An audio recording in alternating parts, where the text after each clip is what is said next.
God, messing it all up. Jeez. Oh my God. Okay, just stay there. Man. Alright. I can't see. Can't see.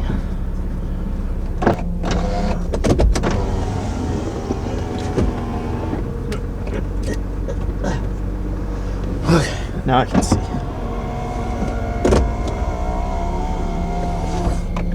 Okay. Alright, it's a chilly morning. Cool.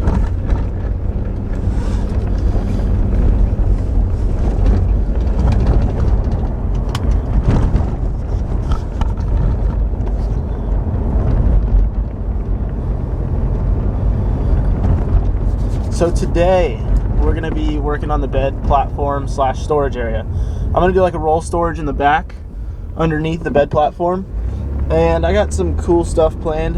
I'm going to try to make it so bright. I'm going to try to make it as light as possible while also being as, making it as efficient as possible and also not breaking the bank. I'm not doing anything. I'm not going to be welding anything. I'm going to be doing brackets, and I'm headed to go pick up metal.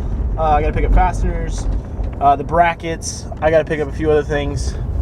And I have a rough idea of what I'm going to do. And so that is where I'm headed right now. I'm headed to the metal shop to pick up, I think, some probably 1-inch square tubing. That's probably what I'll be starting with. And then measuring everything out. I got rough estimate or a rough idea of what I'm going to be, what I'm going to design it like. I was up at 5 this morning, and I kind of woke up out of a dead sleep, and I was like, I got to do it like this. So I just started drawing it out, sketching it out, what I want to have on there, how I'm going to do it, what materials I was going to use, because I have done another platform like this before, and also like a storage area in my other van. So I'm going to do this one a lot better. This one's going to be a lot better designed. And it's going to be a lot more efficient for myself. So let's see where it takes us. I'll get you after the metal shop.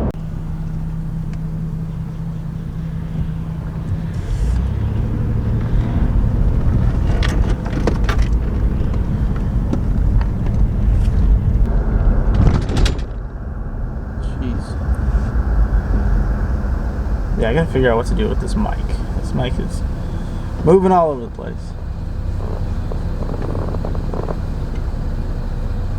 So yeah, I just went to Metal Mart. I picked up 3/4 inch square tubing, 10-foot sections. So that way, hopefully it's enough. I don't need to go back. And then I also picked up an L channel for some of the stuff I need to set up on this thing. Because what I want to do is I want to have the back be completely on its own. That way I can put up the seats. I don't need to take them out or anything like that. And then I have 2 pieces that I can just drop in. And then they also tuck away, and I can hide them. And I want them to be able to slide right out when the door. I can just take the drawer, like roll it out, and then pull them out, and then set them for the head pieces when the seats are folded down. And then when I'm not using them, they slide and they tuck away. I don't need to worry about them being all over the place or being like a folded setup. So that way, I don't really like the folded setup. I did that style before, and it just took away a lot of the, how much stuff you can just put in. And it made it like an uneven surface. So I want to just be able to, tuck things away and make sure it looks like it's just part of the truck, or it's.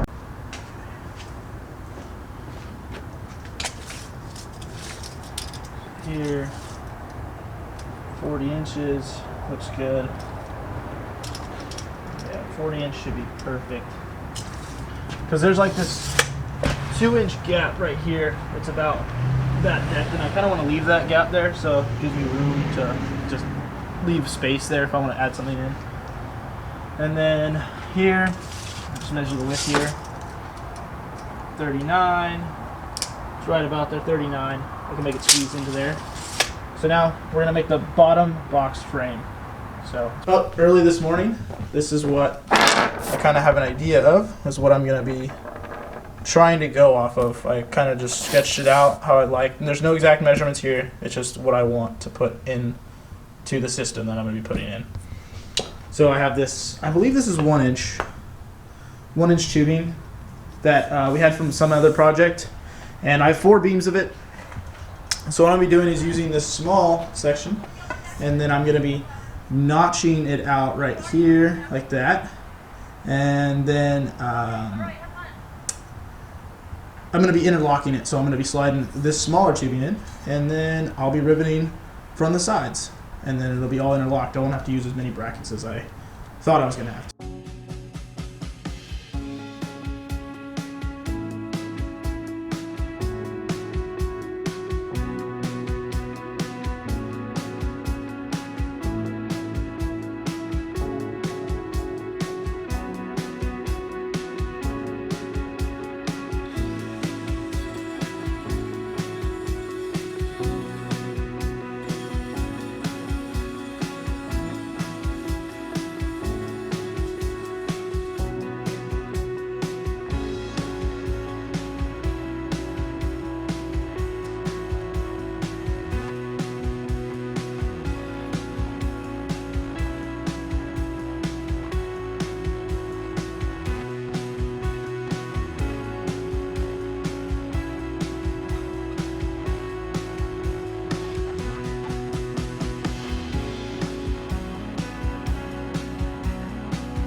The brace in, or I got the square in the bottom half of it, and let's see.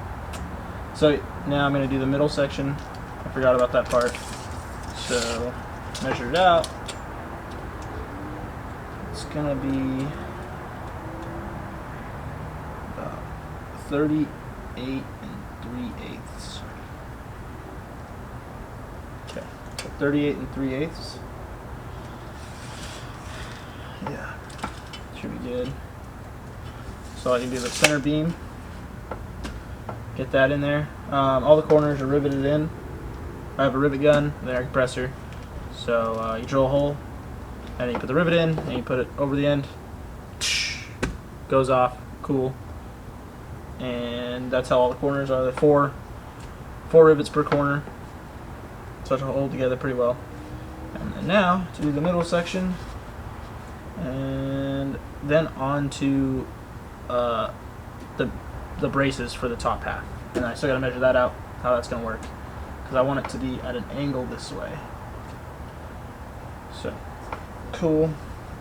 Just looking at it, thinking as I'm going. I'm winging pretty much all of this. I haven't really figured it out, so when I'm figuring it out, you'll find me staring at it a lot.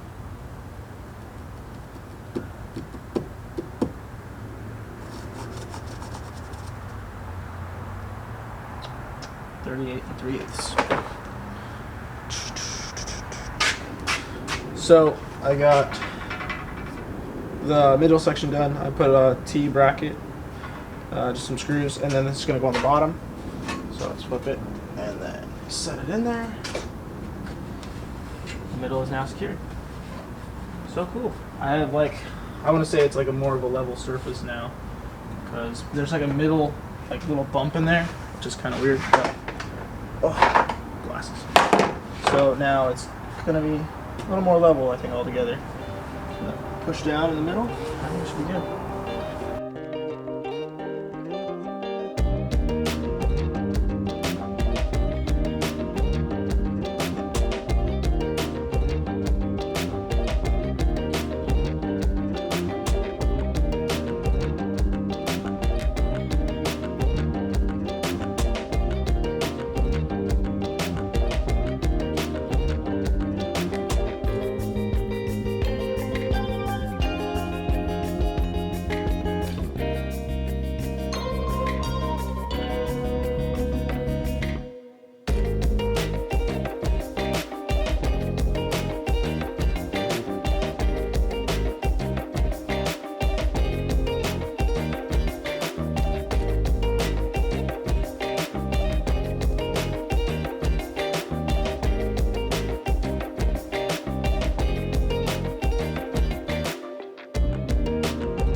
Okay, so I have here one of the done ones.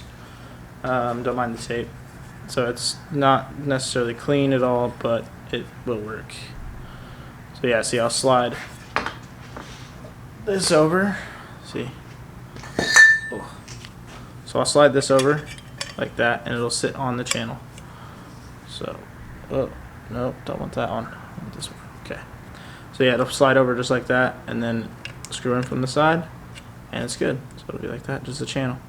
And then I have to do this 18 times. Well, now 16. So, yeah, I think I'm going to be done for the day, and then I'll work on it tomorrow. Finished day 2. It was a frustrating day with the rivet gun. So I turned to screws after that, and well, self-tapping sheet metal screws, and it turned out really well. I got it all straight. That was a big part. That was a big difficult part because these that I notched out, they moved a little bit, and I was worried that it was not going to be straight. So I kind of figured out I used the brackets, and then straight, lined it up with the brackets that I put in, the L brackets, and that's what kept it on straight. So this would be the back half. So this would be where the hatch is on the truck, and then this is the front. It's off. I shortened the top half by 2 inches. So these slides, I'm gonna have to put in, in a certain spot, so that way it's to where I want it. I kind of want them here, kind of want them there a little bit, because I have to worry about, where the back half is here. It's pretty much lined up to the end of the truck. It's gonna be where the hatch is, like right on that back wall. So you just push down, and then push down, and then you slide out, and then it locks in as you go, and then it locks in like this. So you can, cook on it. You can use it as a flat surface. Really cool. And then you click it again, and you can set it back down. So I'm trying to figure out if I'm going to use 2-on-1, because they're really strong slides, but they're really expensive. So I don't want to buy another set for this side. So if there's a way that I can, just put one on each side, one per side, on the drawers, and then be good. Tomorrow will be a lot more figuring out to do. So yeah, I'm really excited.